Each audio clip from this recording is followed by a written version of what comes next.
이제 다음은 뉴올리언스 세인츠의 드래프트 픽에 대해서 얘기를 해보도록 하겠습니다. 사실 드래프트에서 이제 4명의 선수만을 뽑았다라고 얘기를 하면 이 드래프트 망했네 라고 이제 생각을 하기 쉬운데, 이 팀은 이제 세인츠잖아요. 완성이 돼 있는 팀이고 거기다 정말 이제 중요한 피스들만을 적절하게 잘 뽑았다, 이런 좀 생각이 드는 드래프트였습니다.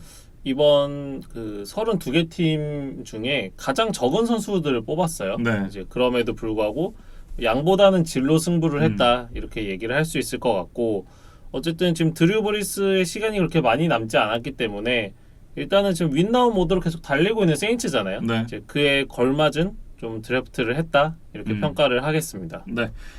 일단 말씀해 주셨던 대로 이제 브리스가 언제 꺾일지 모르기 때문에 지금 달려야 되는 세인츠 다운 픽을 했다, 이렇게 말씀을 드릴 수가 있을 것 같고요. 일단 살펴보겠습니다. 1라운드 24번에 지명된 이제 시저 루이스 주니어인데요. 이 선수는 이제 미시건 출신의 센터입니다. 이 선수가 원래 자란 곳이 뉴저지 캠든이라고 하는 동네인데, 이 동네가 이제 미국에서 범죄율 높기로 둘째가 라면 서러운 동네라 그래요. 그러니까 다리만 건너면 필라델피아라고 하더라고요. 원래 이제 필라델피아가 굉장히 좀 우범 지역 이런 걸로 굉장히 유명한 동네잖아요. 네, 이 동네도 굉장히 좀 범죄율이 높은 동네고, 이 선수 이제 어릴 때 아버지가 돌아가셨습니다. 네, 교통사고로 돌아가셨는데, 정확하게 이제 사고를 내서 이제 돌아가신 게 아니라 옆에 이제 타이어 펑크가 나서 갓길에 이제 차를 세워둔 사람이 있었는데, 그 사람을 도와주다가 이제 사고가 났다고 하더라고요. 굉장히 좀 불운한 사고였어요. 네. 그래서 그 드래프트 라이브 중계를 이제 보신 분들은 아실 텐데, 이 루이즈 선수가 이제 드래프트 되고 나서 굉장히 좀 감정을 주체하지 못하고 많은 눈물을 흘리는 장면이 있었는데, 네. 그게 아마 아버지 생각이 나서 좀 그러지 않았을까? 뭐 저는 그렇게 좀 봤습니다. 네. 어찌됐든 이제 이 사고로 어린 이 시저 루이스가 이제 좀 큰 슬픔에 빠져 있을 때 이 슬픔을 좀 잊게 해주었던 게 풋볼이라고 하더라고요. 그만큼 이제 풋볼에 몰두를 했었고, 고등학교 시절에는 이제 오펜시브 태클에서 이제 센터로 이제 포지션을 전향을 했습니다. 그러면서 이제 이 동네 워낙 좀 폭력적이고 우범 지역이다 보니까 여기선 안 되겠다, 이렇게 해가지고 이제 IMG 아카데미로 이제 전학을 갔고요. 고등학교를 졸업할 때는 이제 4스타 센터 유망주로 평가를 받았었고, 2017 리크루팅 시스템에서는 센터 중에 1등, 만장일치로 이제 센터 대장이라는 평가를 받았던 선수였습니다. 평가를 보면 신체 조건이 굉장히 좋고 움직임이 효율적이다는 그런 얘기가 있고요. 특히 이제 이 선수의 강점은 패스 프로텍션이라고 해요. 거기다가 이제 대학교에선 31경기 연속 선발 출장을 하면서 철광왕의 그런 면모도 갖고 있는 선수가 되겠습니다. 이 세인츠는 2019 드래프트에서도 2라운드에 그 에릭 맥코이를 뽑았어요. 네. 그래서 2년 연속 센터를 이제 굉장히 상위 라운드에 뽑은 건데, 이게 사실 다른 팀에서는 좀 상상하기 어려운 일이잖아요. 그렇죠. 그래서 세인츠는 좀 다른 노선을 좀 가고 있고, 어쨌든 인테리어 오펜시브 라인맨들을 좀 보강하면서 이제 브리스를 좀 보호하는 데 집중한 세인츠였습니다. 네. 뭐 말씀해 주셨던 대로 이제 에릭 맥코이 선수와 좀 경합을 해야 되는 그런 상황인데, 이 선수는 1라운드 뽑힌 선수고 맥코이는 2라운드 출신이잖아요. 아무래도 그 픽의 우위에서는 이 선수가 더 있다, 이렇게 좀 볼 수 있을 것 같은데, 어쨌든 이제 지난해 맥선거가 은퇴를 한 이후에 이제 에릭 맥코이 선수가 좋은 모습을 또 보여줬기 때문에 일단 이 프리시즌에 이제 훈련을 하면서 좀 포지션 경쟁을 하게 될 것 같고요. 포지션 경쟁에서 밀린다고 하더라도 이 가드 포지션으로 이제 선발로 뛸 수 있을 것이기 때문에, 어찌됐든 이 선수는 이제 올 시즌 선발로 뛰는 것이 거의 확정적이다, 이렇게 좀 볼 수 있겠습니다. 이 선수에 대한 이제 한마디로 이제 정리된 평가가 있는데, NFL 센터로서 오래 활약할 수 있는 필요 조건들을 모두 갖춘 선수다 라는 이런 평가가 있는 그런 선수가 되겠습니다. 시저 루이스 주니어 선수에 대해서 얘기를 해봤고요. 이제 3라운드 74번에 지명이 된 잭 본 선수에 대해서 얘기를 해보겠습니다. 이 선수 이제 위스콘신 출신의 라인베커 선수가 되겠고요. 미국 이제 학년으로 6학년 때, 그러니까 우리나라 나이로는 11살, 12살? 이때쯤 이제 풋볼을 처음 시작을 했다고 해요. 그 전까지 이제 축구와 농구를 주로 했었는데 원래 처음 입학한 고등학교가 있습니다. 웨스트밴드 이스트라는 학교인데 이 학교에 다닐 때는 이제 와이드 리시브로 뛰었었다고 해요. 근데 이 선수가 이제 가족이 이사를 가면서 전학을 가게 됐는데 전학 간 학교에서 이 선수 이제 피지컬을 보더니 너 쿼터백 안 할래?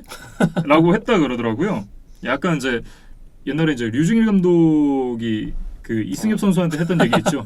삼성 올래? 약간 뭐 그런 느낌으로 너 쿼터백 할래? 이렇게 물어봤는데 이제 쿼터백으로 이제 포지션 변경을 했었고 뭐 2년 동안 세운 기록이 3,923 러싱 야드에 3,061 패싱 야드 그리고 뭐 토탈 터치다운이 94개 뭐 이렇게 있었는데 이게 다 학교 기록이라 그래요.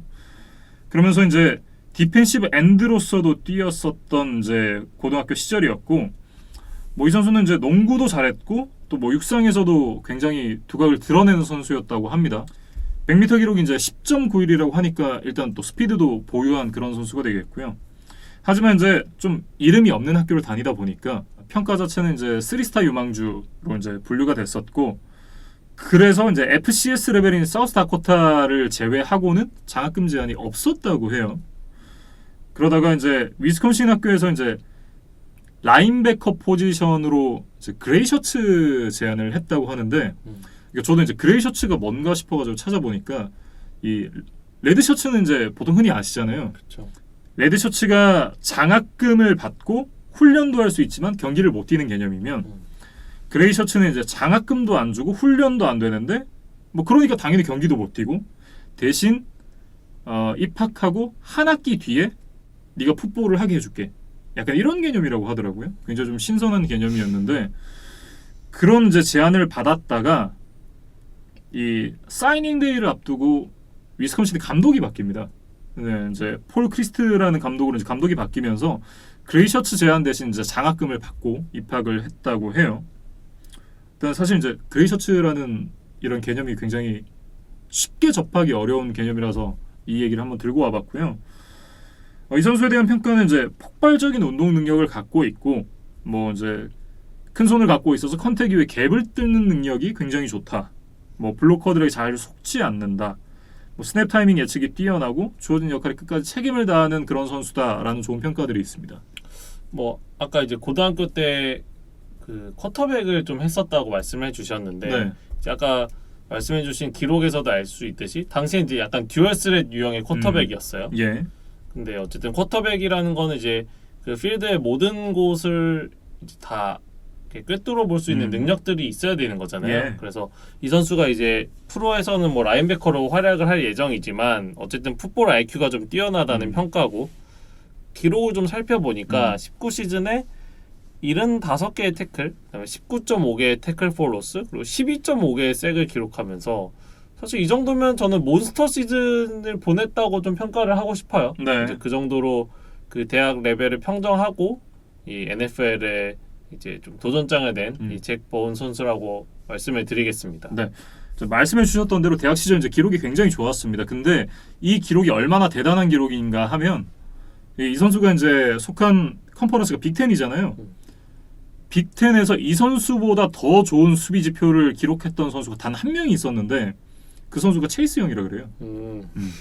그만큼 어쨌든 이제 컨퍼런스 내에서는 이 선수 이제 체이스 형을 제외하고는 이 선수보다 더 좋은 이제 선수는 없었다. 뭐 이런 좀 평가가 되겠고 원래는 이 선수가 2라운드 그것도 이제 굉장히 상위권으로 좀 뽑힐 것으로 이제 예상이 됐던 선수였는데 이 선수가 이제 3라운드 74번까지 내려왔으니까 굉장히 많이 내려왔습니다. 이 정도면 이제 세인츠는 스틸픽을 했다 이렇게 좀 봐야겠습니다. 그래서 세인츠가 이 잭 보운 선수가 남은 걸 보고 좀 황급하게 움직였어요. 그래서 원래 세인츠가 3라운드 88번 픽을 가지고 있었는데 네. 이 88번 픽에 내년도 3라운드 픽을 얹어서 이거를 이제 브라운스에게 주고 이제 14개 단으로 올라와서 네. 이 74번으로 이 본 선수를 뽑았습니다. 진짜 뭐 좋은 픽을 했다. 뭐 앞서 이제 펠컨스와는 굉장히 다르다 이런 말씀을 좀 드리고 싶고 어찌됐든 이제 잭 본 선수에 이어서 애덤 트롯맨 선수도 이제 뽑은 세인츠인데요. 트롯맨 선수는 이제 데이튼 출신의 타이트 엔드입니다. 3라운드 전체 105번에 지명이 됐고요. 이번 드래프트에 뽑힌 12명의 타이트엔드가 있는데 그중 5번째로 뽑혔습니다. 근데 5번째로 뽑히긴 했지만 여러 전문가들이 올 시즌 나왔던 타이트엔드 중에 가장 좋은 타이트엔드다라는 평가를 한 그런 전문가들도 있을 만큼 이 선수가 굉장히 좀 포텐셜이 가지고 있는 그런 선수가 되겠습니다. 세인츠도 좀 비슷한 생각을 했던 것 같아요. 네. 그래서 바이킹스와 픽 트레이드를 했는데 이 105번의 픽을 얻기 위해서 130번, 169번, 203번, 244번 무려 4장의 픽을 주고 이 105번으로 올라와서 이 아담 트롯맨 선수를 뽑았어요. 네. 많은 이제 드래프트 픽을 희생을 하긴 했지만 오버페이 할 만한 가치가 있었다라는 이제 평가를 받는 선수입니다.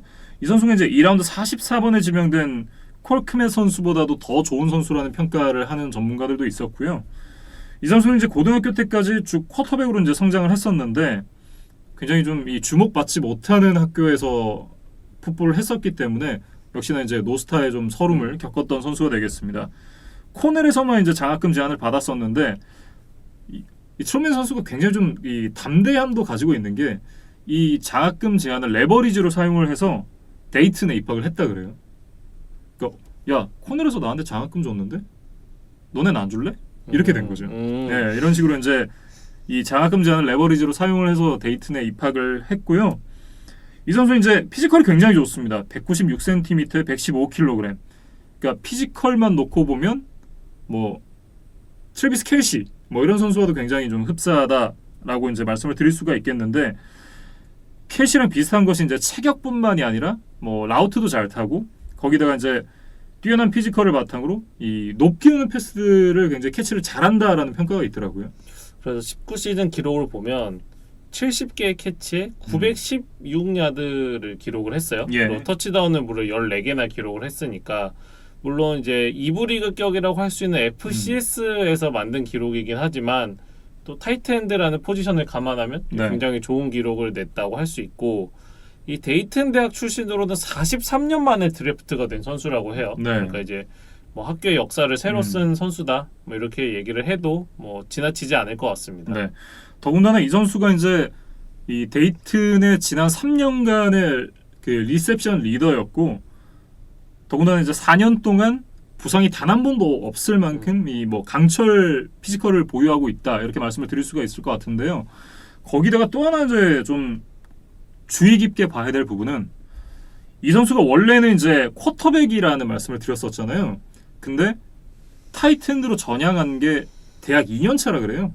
그러니까 대학 2년 차에 이제 타이트엔드로 전향을 하면서 그때까지 개인 통산 리셉션이 단 하나도 없었다 그래요. 그러니까 이제 공을 받은 건 2학년 때가 처음이었는데 이 정도의 타이트엔드로 성장을 했다? 그렇다면 이 선수는 타이트엔드로서의 어떤 그 경험이나 어떤 그런 부분이 더 쌓였을 때 더 좋은 선수로 성장할 수 있다 이런 생각이 좀 들더라고요. 뭐 이제 그런 포텐셜이 있는 선수라고 봐야겠죠. 네. 근데 이제 어쨌든 1부 리그에서 뛰지 않았고 그다음에 이제 시니어볼에도 초청이 되기는 했는데 뭐 크게 인상적이지 않았다는 평가들이 있습니다. 예. 그래서 아마 이런 뭐 이슈들이 이 트롯맨 선수가 3라운드 105번까지 좀 내려온 이유가 아니었을까 싶어요. 근데 이제 어쨌든 대학 무대에서 더 긴 기간 동안 보여준 것들이 확실히 있는 선수이기 때문에 뭐 이런 시니어볼 뭐 한 주간의 뭐 짧은 슬럼프나 뭐 좀 부진을 가지고 이 선수의 뭐 실력을 폄하할 필요까지는 없을 것 같습니다. 네. 어쨌든 이 선수도 105번에 뽑히기에는 굉장히 좀 이 아까운 선수였다라는 평가가 있었고요. 결국은 이제 세인츠가 좀 많은 드래프트 픽을 희생을 하긴 했지만 잘 올라와서 뽑았다 이렇게 좀 봐야 될 것 같습니다. 어쨌든 뭐 세인츠도 타이트엔드 포지션에 니즈가 분명히 있었던 팀이기 때문에 네. 뭐 픽을 여러 장 희생한 건 아깝지만 좀 뭐 좋은 선택을 했다 저는 그렇게 생각을 하고 있습니다. 네. 이렇게 이제 애덤 트롯맨 선수까지 얘기를 나눠봤고요. 3라운드에서 바로 이제 7라운드로 건너뛰입니다. 마지막으로 뽑은 선수가 7라운드 240번에 지명된 토미 스티븐스 선수인데요. 이 선수가 이제 미시시피 스테이트 이제 쿼터백 선수입니다. 3스타 유망주로 펜스테이트에 입학을 했던 선수였고요. 19시즌 앞두고 이제 펜스테이트에서 미시시피 스테이트로 이제 전학을 갔다 그래요. 뭐 이 선수는 굳이 비슷한 유형을 꼽으라고 하면 그 세인츠에 있는 테이썸 힐이라고 봐야 될 것 같아요. 예. 그러니까 이제 뭐 정통적인 쿼터백이라기보다는 좀 다양한 역할들을 수행할 수 있는 그런 스위스 아미 나이프로서의 그런 뭐 능력을 가지고 있는 선수인데 네. 17시즌 기록을 보면 패싱 터치다운이 3개, 러싱 터치다운이 4개, 네. 그리고 리시빙 터치다운이 2개입니다. 되게 테이썸이라고 비슷한 그렇죠. 그런 느낌이죠. 예. 근데 이제 그 드래프트 당시에는 테이썸이 이제 연장 계약이 마무리되지 않았고 이제 테이썸이 FA로 팀을 떠날 수도 있다는 좀 우려가 있었기 때문에 예. 그 역할을 좀 대신해줄 수 있는 이 스티븐스를 뽑은 것 같아요. 근데 어쨌든 드래프트 다음 날 테이썸일과 연장 계약을 맺으면서 사실 조금 엇박자가 나기는 했습니다. 어떻게 보면 이제 토미 스티븐스 선수를 뽑으면서 이 드래프트 픽 자체를 계약에 대한 레버리지로 좀 쓸 수 있지 않았을까 싶은 생각도 좀 들기도 하는데요.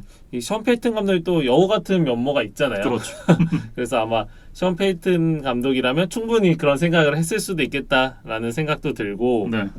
뭐 어쨌든 테이썸일과 뭐 토미 스티븐스가 이제 두 선수 모두 좀 이런 신출기물한 모습들을 보이면서 상대 디펜스를 더 혼란스럽게 해도 할 수 있겠다는 생각도 좀 들어요. 네. 뭐 어찌됐든 이제 이 선수가 뽑히긴 했지만 7라운드 픽이기도 하고 뭐 이 선수 앞에 선수들이 많습니다. 일단 같은 유형이라고 이제 말씀을 해주셨지만 이 선수보다는 어쨌든 테이썸 힐이 프로에서 먹은 물이 있기 때문에 뭐 한 컵이라도 더 마시지 않았겠어요? 그러니까 이제 조금 더 이 앞서는 옵션이다 이렇게 좀 봐야 될 것 같고 그 전에 이제 이 템파베이 버커니어스에 있다가 이번 시즌 이제 세인츠로 온 선수가 하나 있잖아요. 제이미스 윈스턴 선수가 이제 있기 때문에 사실상 이제 백업은 제이미스 윈스턴이고 스위스 아미 나이프로 이제 두 명의 선수가 들어가든지 혹은 이제 뭐 서드 스트링 이제 뭐 포스 스트링 정도로 봐야 되지 않을까 이런 생각이 좀 듭니다.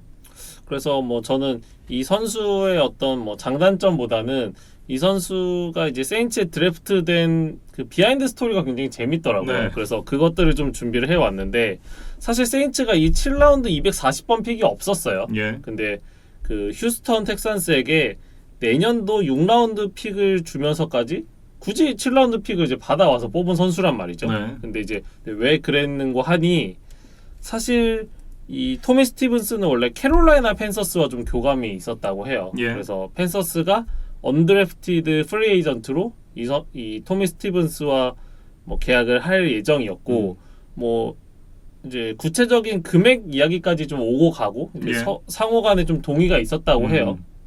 이 캐롤라이나와 토미 스티븐스가 이렇게 좀 긍정적으로 이제 계약에 합의했던 그 배경에는 조 브래디라는 인물이 있어요. 근데 이제 이분이 LSU에서 2019 시즌에 그 최고의 오펜스를 만들어냈던 분인데 네.